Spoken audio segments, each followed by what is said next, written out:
Página aberta, né? Convidamos a todos a estar conosco. Começamos um pouco minutinhos atrasados, tivemos probleminha técnico, mas já está tudo resolvido. Estamos aqui com muita alegria de estarmos juntos, né? Hoje o livro que nós vamos conversar é sobre o livro Pão Nosso, não é? Que é a psicografia de Chico Xavier, pelo Espírito de Emmanuel. E nós vamos trabalhar justamente o capítulo 7, a mensagem 7, que tem o título A Semente. Muito boa noite, perdoe-nos aí, vocês estão vendo aqui, mas realmente eu só consegui resolver o problema agora, já estourando aí, ó. Vocês estão me vendo aqui ainda se arrumando, né? se arrumando, até o ar-condicionado da sala está desligado. Ou da técnica, por favor, aí, liga o ar.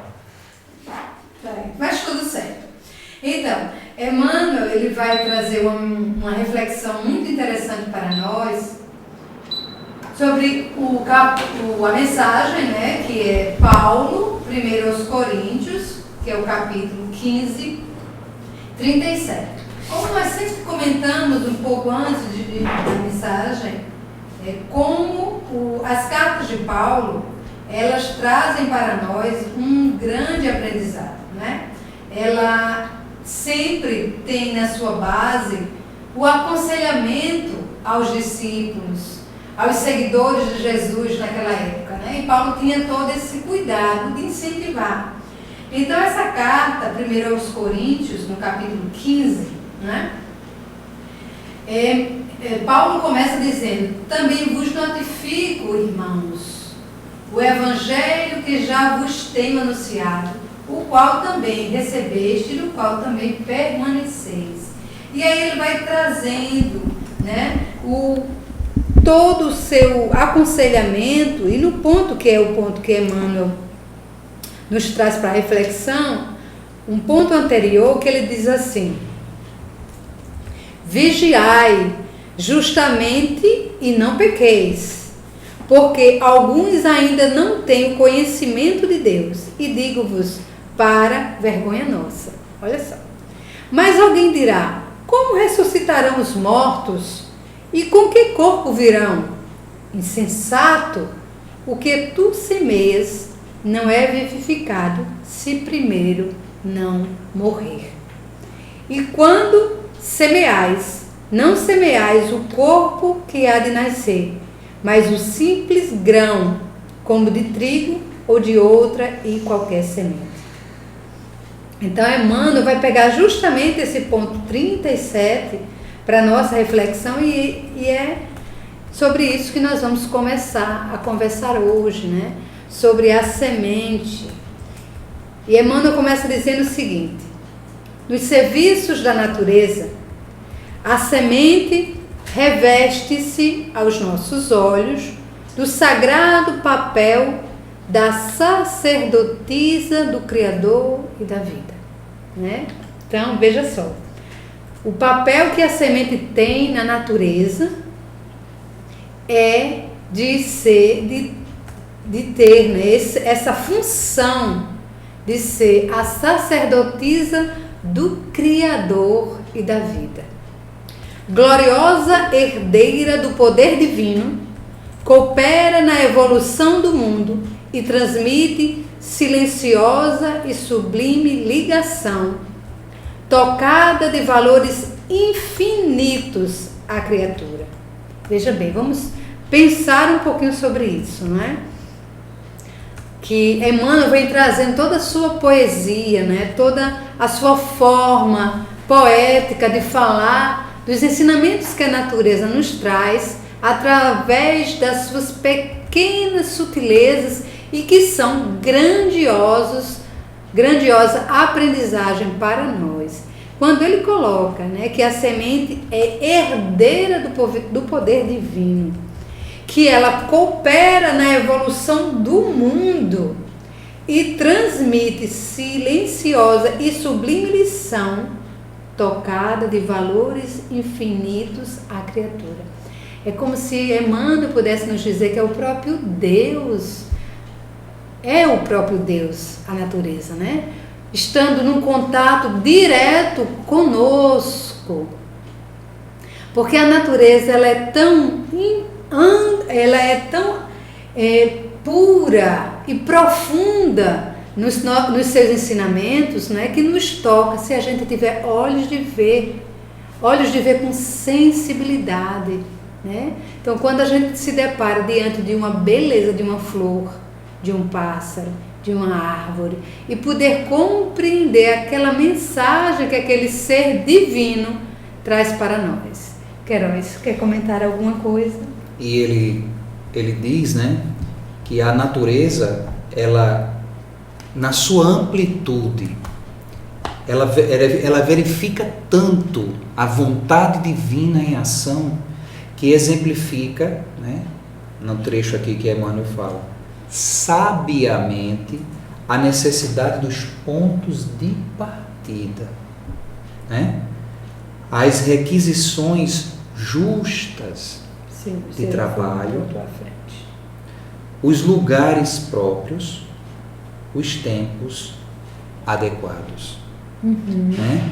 Porque quando a Maria Lourdes falou com relação a essa base divina, né, que é a criação, porque nós também estamos inseridos dentro do contexto de natureza. Sim. Só que na medida que o homem vai adquirindo inteligência, como a gente costuma dizer, ele vai se achando o rei da cocada, né? O rei da cocada preta, amarela, branca, parda, qualquer cocada. E aí ele vai como que se desassociando desse conjunto, não interagindo, mas explorando, destruindo e fazendo a seu bel prazer, como se aquilo ali não tivesse nenhuma consequência, nenhum risco e nenhuma implicação ao seu próprio existir, não é? E essa desassociação, ela acaba nos trazendo muita dificuldade e acaba impactando de lado o nosso progresso primordial, que é o progresso espiritual, que é aquele progresso que nos coloca em harmonia, né, com essa criação. E aí a gente foge do ponto de partida. Já verificaram isso? Né? A gente foge do ponto de partida quando a gente começa a andar por essas outras vias, que não são a via da sustentação, não são as vias da relação, da continuidade da vida. Então, quando essa base começa a acontecer conosco, a gente deixa de sair do campo da sabedoria. E, infelizmente, as consequências são danosas e desastrosas para todos nós. Por isso que a natureza, ela é esse contexto que coopera com a evolução do mundo, como Emmanuel diz também, transmitindo silenciosa e sublime lição. Aquele que se desvia, ele vai aprendendo com as respostas que a própria natureza vai trazendo, não é? Sim. E aí, as bases de trabalho, elas têm que ser modificadas. Elas têm que entrar novamente no eixo, como que fosse visualizando, né, aquele ponto de partida perdido, aquela situação existencial que trazia mais equilíbrio ao contexto. No plano espiritual, a gente pode contextualizar também esses detalhes com relação ao sentimento e o propósito da religião em nossas vidas. Porque muitos fazem desse propósito um verdadeiro desvio de conduta, que não está em a natureza. A religião, ela acaba tornando-se um meio, às vezes até, de ganho material, de sustentação, né, do material mesmo, do dia a dia. E muitas vezes a gente enxerga como se fosse alguma coisa assim, além ou aquém de quem sou. algo apenas no contexto da sociedade, né? Do meu dia a dia, mas que não tivesse implicação maior ou mais forte com relação ao meu existir no aqui e agora. A gente vê, infelizmente, muitas pessoas idealizando, né, esse tipo de religião, que é parte desse ponto de exclusão, vamos dizer assim, da base da sabedoria divina, e acaba fazendo-nos perdidos. O indivíduo, ao invés de raciocinar melhor, ele acaba entrando num contexto de sectarismo, às vezes até mais profundo, de fanatismo exagerado, e aí olha a história da humanidade nos dando a resposta do que acontece quando isso começa a ganhar amplitude na vida. Guerras, conflitos, né? A gente deixa de lado o eu e acaba entrando num contexto do egoísmo mesmo. A humildade deixa de estar no espaço como primeira e digamos assim, início mesmo de para que a aquisição de todas as virtudes. E eu acabo com isso fazendo o que com o meu caminho? Não é? E aí vem toda a base que a história mesmo nos mostra. Então, como a gente precisa realmente voltar a essa base existencial primeira, né?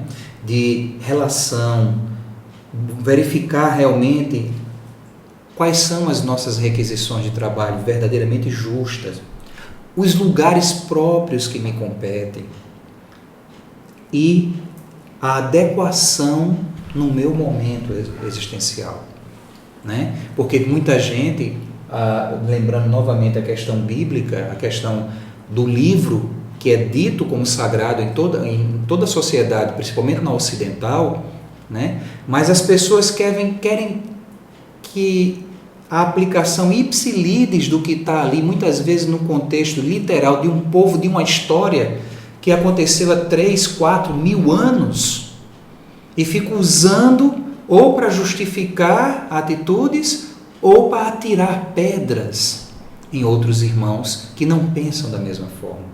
E aí, será que isso de fato é a natureza, é a base de Deus em nós, é o contexto que o Cristo, a história viva do Evangelho, a presença de Deus em uníssono conosco, veio trazer para o mundo?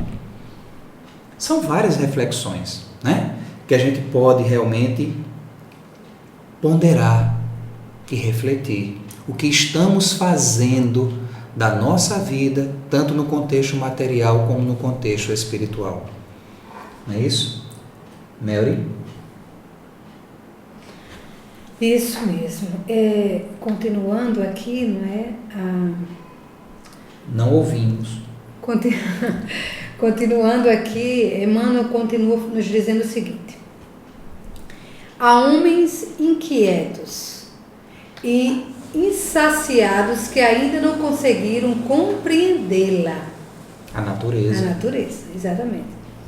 Exigem as grandes obras de um dia para o outro. Impõem medidas tirânicas pela força das ordenações e das armas, ou pretende trair as leis profundas da natureza. Acelera os processos da ambição, estabelecem domínio transitório, alardeiam mentirosas conquistas, incham-se e caem, sem nenhuma edificação santificadora para si ou para o trem. Então, que verdade, não é? Tempo perdido. Como nós precisamos perceber em nós, quando ele diz, há homens inquietos e insaciados.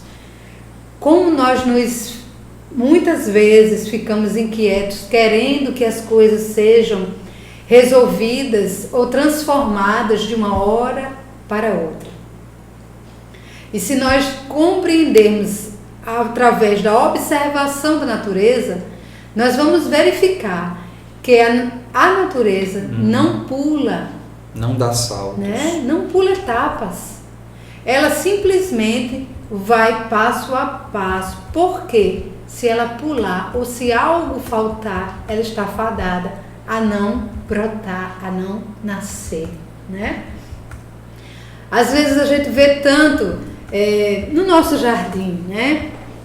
Se a semente estiver lá sendo cuidada, quando a semente ela vai receber o tempo necessário, ela vai brotar e realmente vai se fortalecer. Mas se a gente, na nossa pressa, quiser que essa semente brote de uma hora para outra, isso a gente não vai conseguir. Mas na nossa vida nós fazemos isso. Na nossa inquietude de querer as coisas para ontem, como ele diz, homens inquietos e insaciados. Como nós necessitamos todo o tempo de estarmos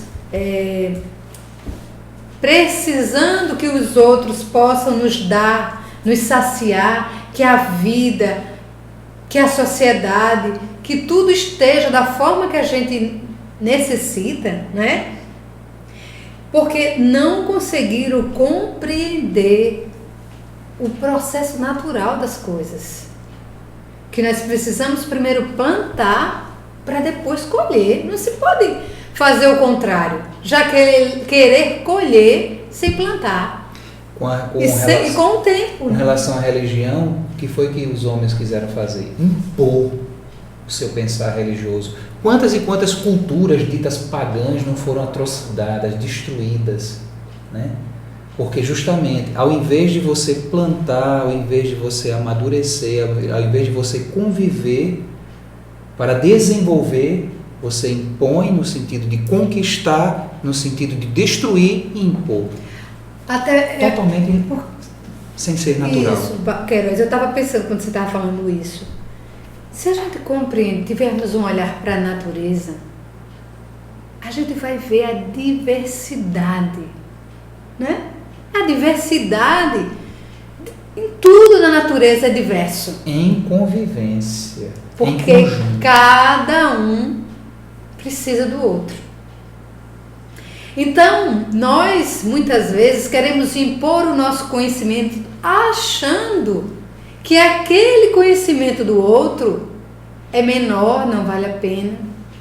Então, exatamente. Quanta coisa hoje a medicina está verificando, a ciência de uma forma geral, os conhecimentos dos antigos através da natureza, da cura dos chás, da cura que era feita nas simplicidades das casas e que hoje estão sendo estudadas, ervas que estão sendo estudadas hoje, mas que o conhecimento farmacológico tomou conta como se tudo fosse resolvido pela química.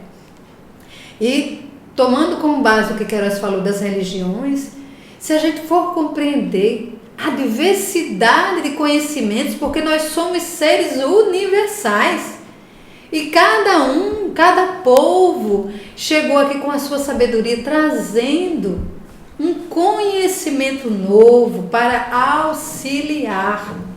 Mas na nossa necessidade de poder, nós estamos sempre querendo dizer que o nosso é melhor.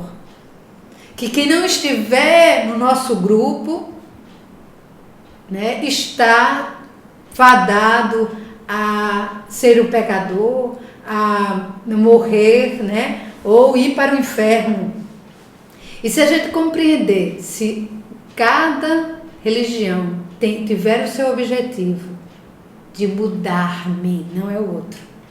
Aquela religião que puder auxiliar ao outro a essa mudança pessoal, isso é que é o mais importante. Cada um vai estar no seu momento para vivenciar aquele aspecto religioso do qual tem condições. Então está tudo se tiver na harmonia, cada um vai estar no seu próprio reencontro. E aí, quando a gente se distancia desse equilíbrio, não é? Aí ele diz, exigem as grandes obras de um dia para o outro.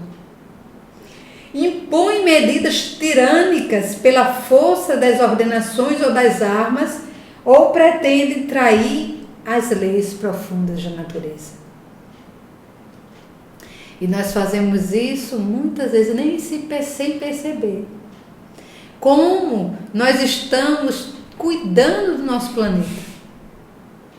Ou nós estamos num período de chuva. Ou deixando de cuidar. Né? Exatamente. Deixando de cuidar. Nós estamos num período de chuva em que percebemos a dificuldade do nosso mau hábito, da nossa agressão contínua à natureza, né? Mas isso vai além, quando ele diz: aceleram os processos da ambição e estabelecem domínios transitórios. Alardeiam mentirosas conquistas, incham-se e caem, sem nenhuma edificação santificadora para si ou para o trem. Porque, na verdade, é uma busca externa, é uma busca aparente, é uma busca apenas de eu estar em um destaque que é ilusório. Porque a verdadeira busca e o verdadeiro domínio é o encontro consigo, é a compreensão do seu próprio processo. Mas nós necessitamos estar no poder, nós necessitamos estar nesse processo da ambição de ter, e vamos cada vez mais nos distanciando das coisas simples, das coisas verdadeiras, das coisas santificadoras, como o Emmanuel coloca, e que edificam, que são necessárias para a nossa base. Você quer falar, comentar?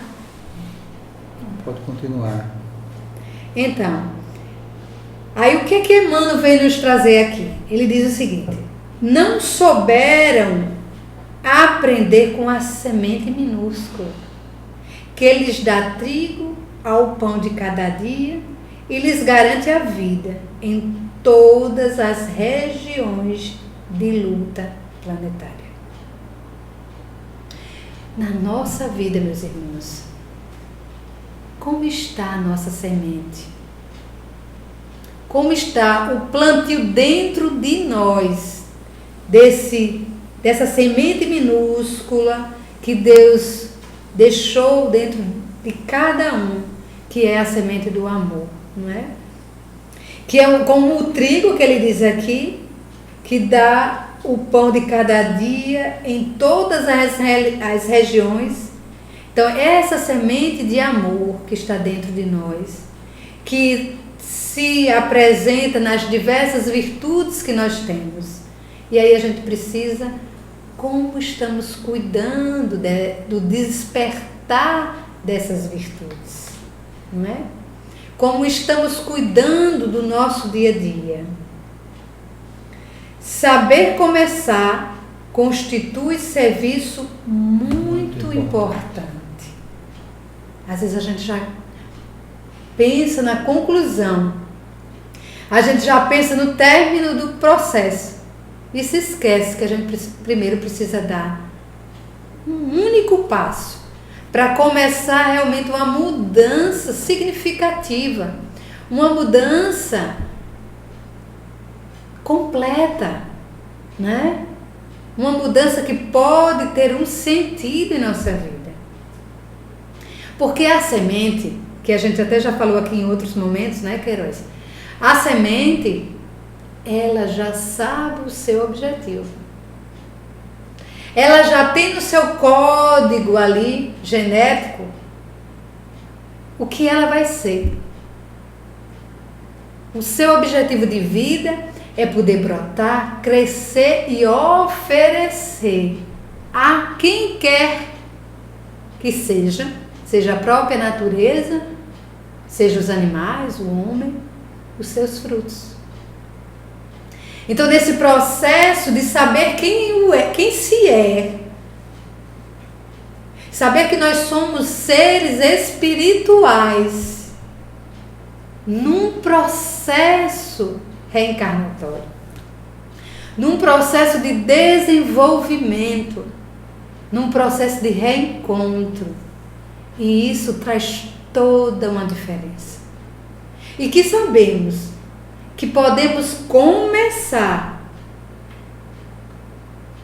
cada dia a plantar novas sementes. E aí eu encontrei queria fazer você quer comentar alguma coisa? O Vanberto nos trouxe Sim. mais uma colaboração aqui e eu estava refletindo, Vanberto, nessa sua colocação. Cada ser enquanto semente. Eu fiquei imaginando aqui se cada ser se colocasse no lugar como se ele fosse uma semente, mas sabendo que semente ele é.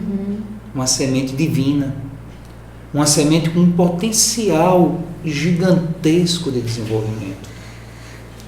E que isso não causasse ao mesmo tempo uma ansiedade de preencher rapidamente esse momento, né? Essa situação, e que isso também não fizesse com que ele inflasse o peito e se achasse mais do que o outro. E o objetivo da religião da nossa vida é justamente esse, é nos dar o foco, né?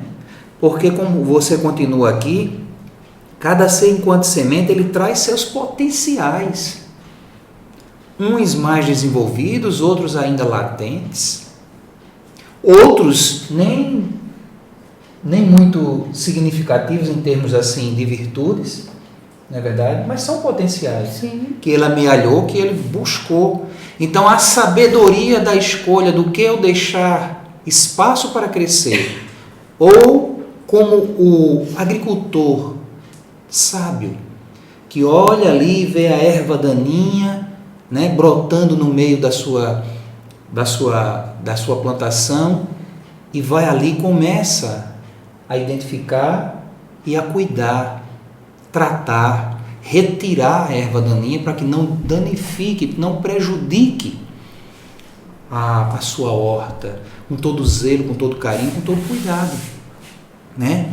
Então a religião, ela tem esse diferencial, e a doutrina espírita, ela santifica essa questão, ela realmente traz novamente o contexto da Boa Nova que Jesus nos deixou e que nós fizemos uma deturpação de marca maior em todos os contextos, né? Derrubamos literalmente a verdade e deixamos de lado as boas sementes para brotar, para desenvolver, né? E aí Vanberto continua dizendo que em todas as áreas podemos aprimorar e ou despontar naturalmente. Nossa prioridade deve ser o desenvolvimento do potencial espiritual, né? Mas aí enriquecido pelo saber divino, pela observação do que está em a natureza, observando esse conjunto que é interdependente, que não cresce sozinho, que precisa do auxílio, precisa da manutenção e às vezes até de forma sábia, até da agressão de outras circunstâncias para despertar algum potencial. Sim, porque a natureza ela também dá esses exemplos, né? De adversidades. De adversidades superação. Que têm que ser superadas e vencidas, mas de forma lúcida, de forma serena, né? Então, saber, como Emmanuel diz, saber começar constitui um serviço muito importante. Muito importante. Porque eu não sei digamos assim, do sentir de cada um. Cada um tem o seu sentir, o seu momento. Mas, sinceramente, eu não sei o que eu seria hoje.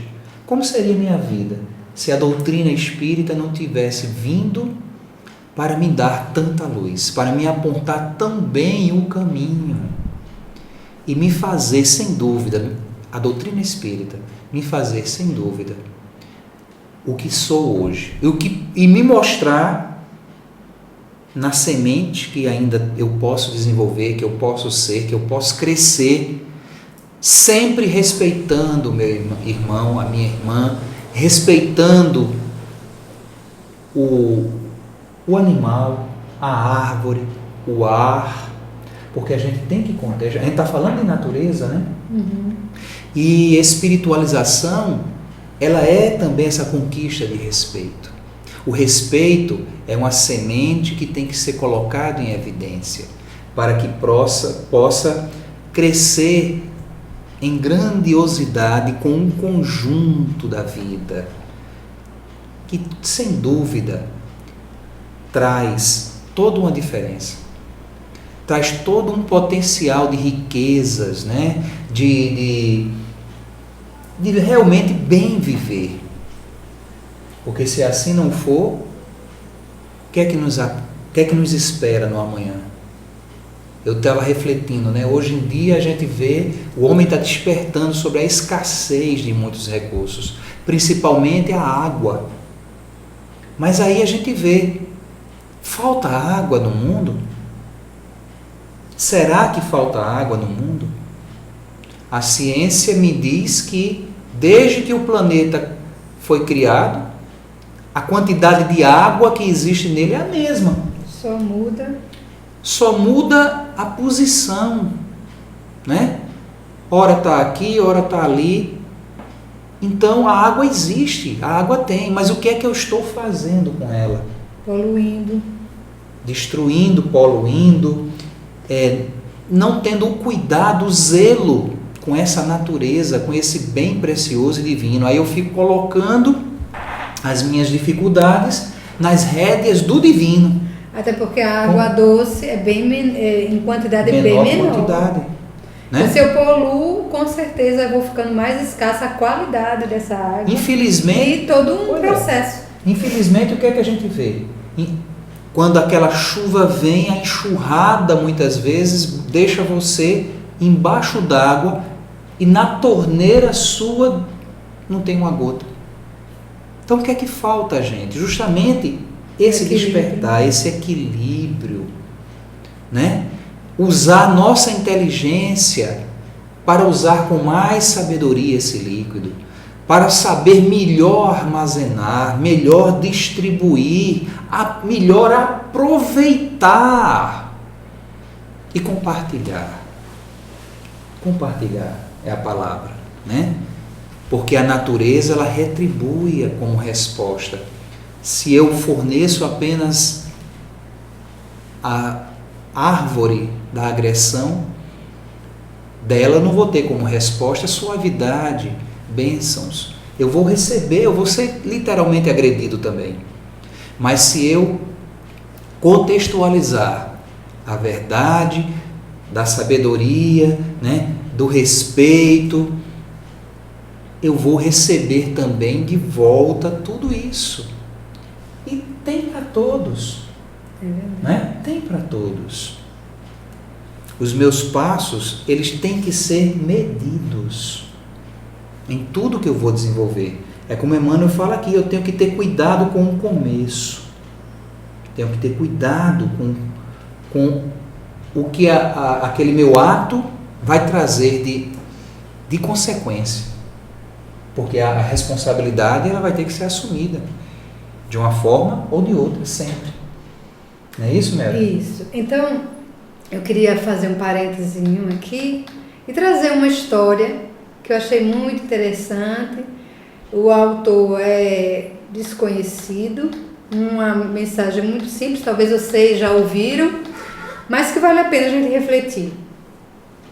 Diz que um homem morava numa cidade grande e trabalhava numa fábrica.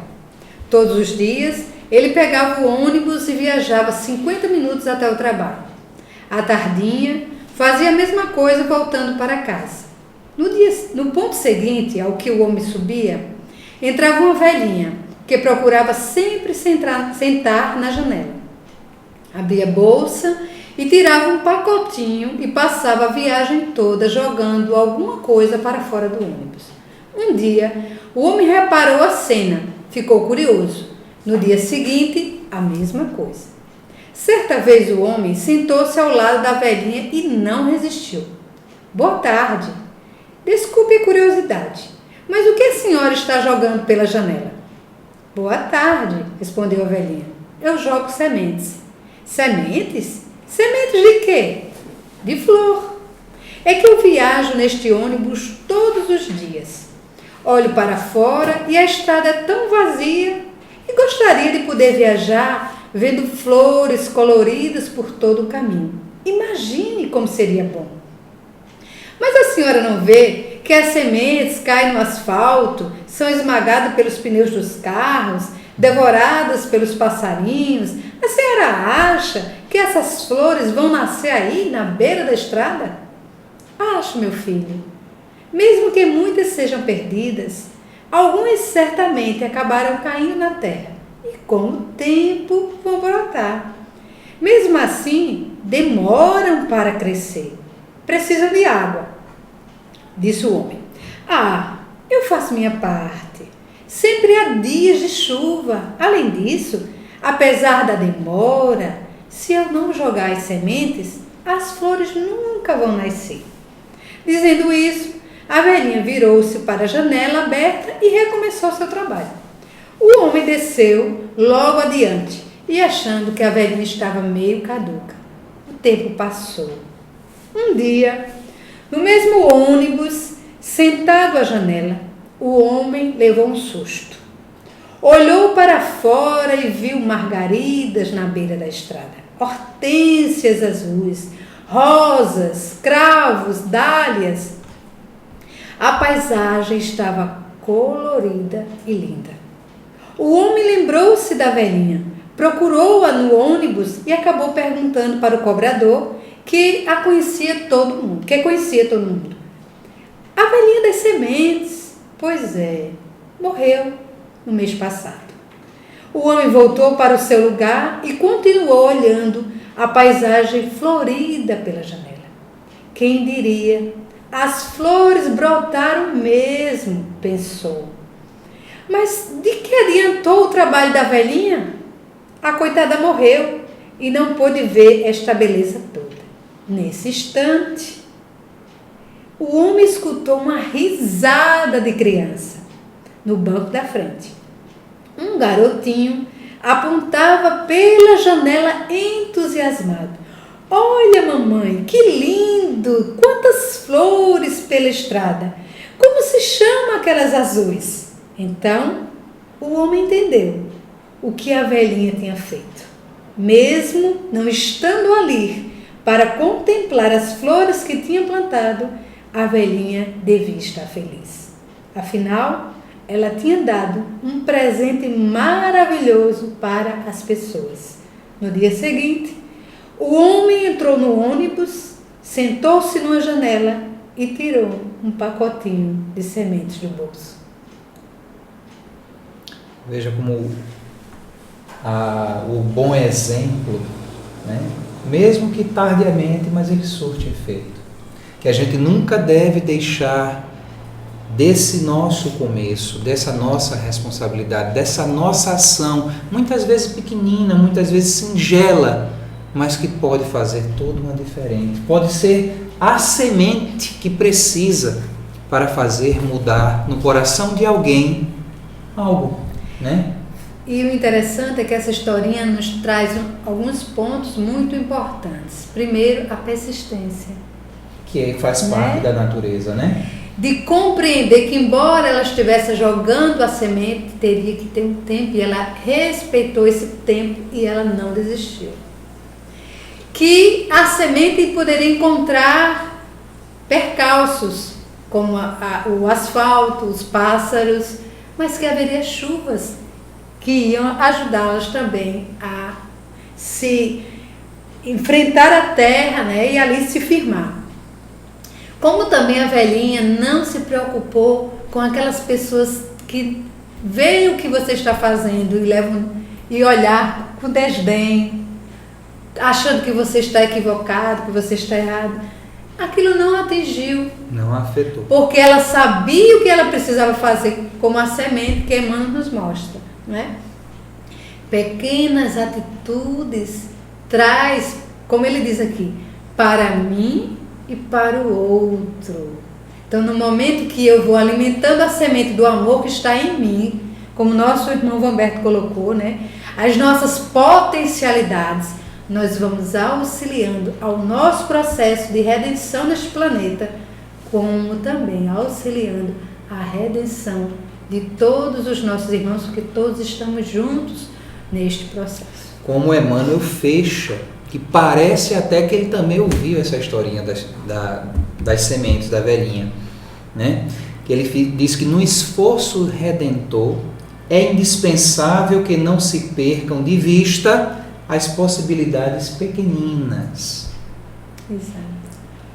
Um gesto, uma palavra, uma palestra, como ele bota aqui, uma hora, uma frase.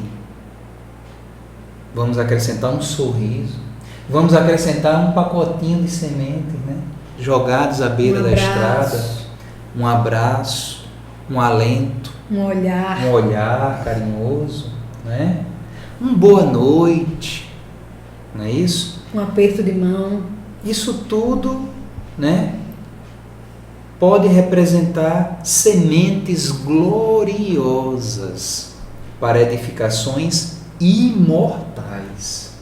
Olha que lindo, edificações imortais, que obviamente são imprescindíveis, pois jamais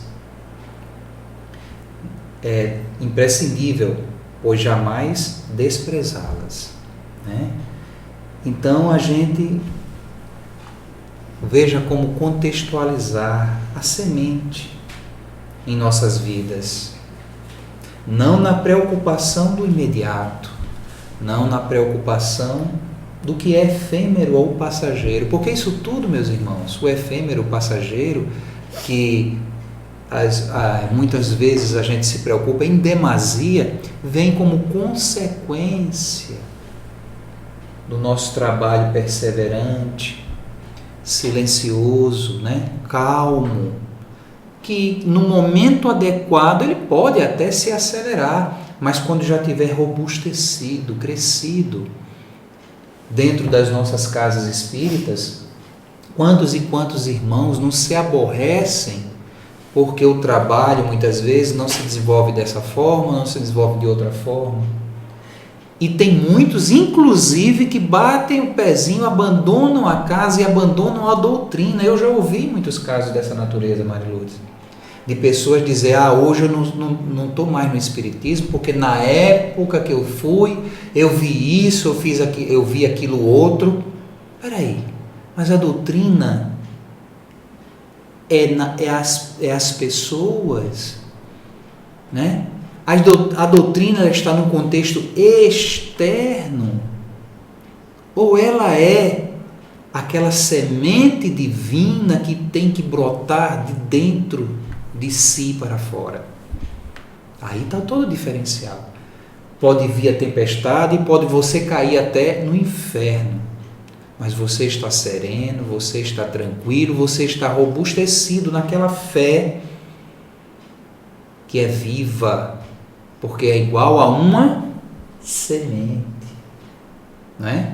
O Cristo não disse que a fé tem que ser do tamanho de uma pedra, de um pedregulho, de um pozinho de areia, coisas mortas, não. A fé tem que ser do tamanho de uma sementezinha que seja de mostarda, mas é uma semente, é uma representação de vida, de contexto, não é? Isso faz todo um diferencial, porque o que é vida reverbera em vida e não em outras coisas que trazem só complicações e desavenças.